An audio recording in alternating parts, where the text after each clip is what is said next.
చాలామంది పిల్లలైనా పెద్దలైనా ఈ తినే విధానము తెలుసుకోవాలను. చాలామంది తొందరలో కానీ వాళ్ళ బిజీలో కానీ అన్నం తినేటప్పుడు జస్ట్ 2 సార్లు 3 సార్లు నమిలి మింగేస్తారు. కానీ తప్పు. నోట్లో అన్నం పెట్టుకున్నప్పుడు ఒక 15 నుంచి 16 సార్లు నమలాలి. ఎందుకంటే ఈ లాలాజలంలో సలైవరీ అమైలేజ్ అనే ఎంజైమ్ ఉంటుంది. ఈ అమైలేజ్ అనేది నమిలిన కొద్దీ ప్రొడ్యూస్ అవుతూ ఉంటుంది.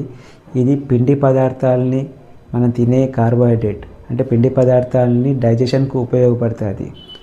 ఈ లాలాజలంలో ఉన్న సలైవరీ అమైలేజు, స్టమక్లో ఉన్న అమైలేజు సరి అయినంత అమౌంట్లో వచ్చి ఈ కార్బోహైడ్రేట్ పిండి పదార్థాన్ని డైజెషన్ కంప్లీట్గా చేయడానికి ఉపయోగపడుతుంది.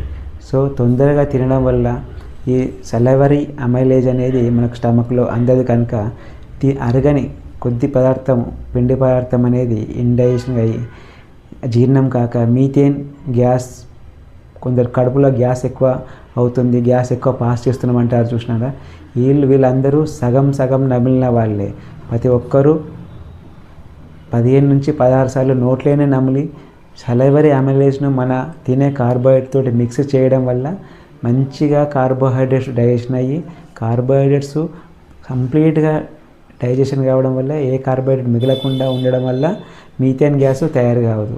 కావున అందరూ 15 to 16 టైమ్స్ నోట్లోనే నమలగలరు.